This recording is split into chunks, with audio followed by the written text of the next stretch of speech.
Let's cook. Let's eat.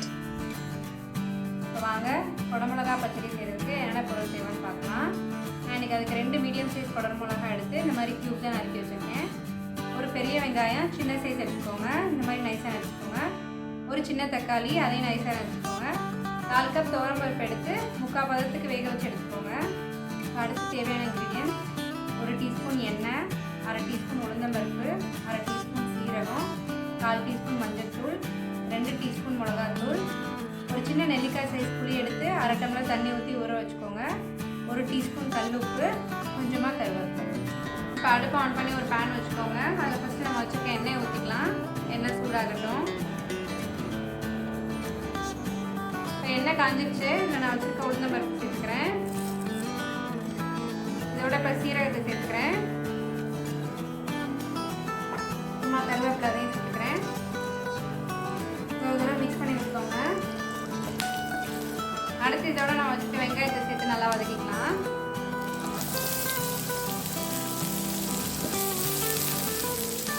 அடுத்து இதோட நம்ம வச்சுட்டு தக்காளியை சேர்த்து வதக்கிக்கலாம்.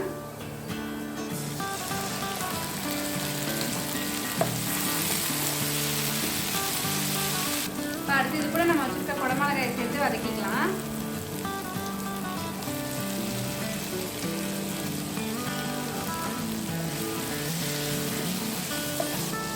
அடுப்பை வந்து மீடியம் ஃப்ளேம்லேயே வச்சுக்கோங்க. இதோட பச்சை வாசனைலாம் போகிற அளவுக்கு கொஞ்சம் நேரம் வதக்குங்க. இப்போ இந்த குடமிளகா ஓரளவுக்கு வதங்கிடுச்சு. அடுத்து இதில் நான் வந்து மஞ்சள்தூள் சேர்த்துக்கிறேன்.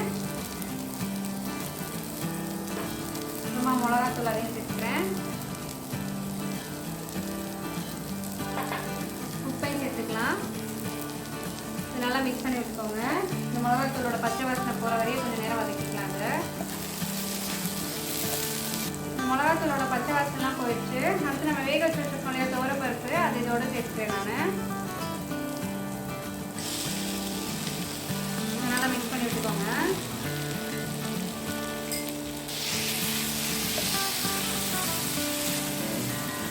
அடுத்தது கூட நம்ம கரைச்சி வச்சிருக்க புளி தண்ணியை சேர்த்துக்கலாம். நல்லா மிக்ஸ் பண்ணி விட்டுக்கோங்க. இது வந்து நல்லா ஒரு கொதி வரட்டும்.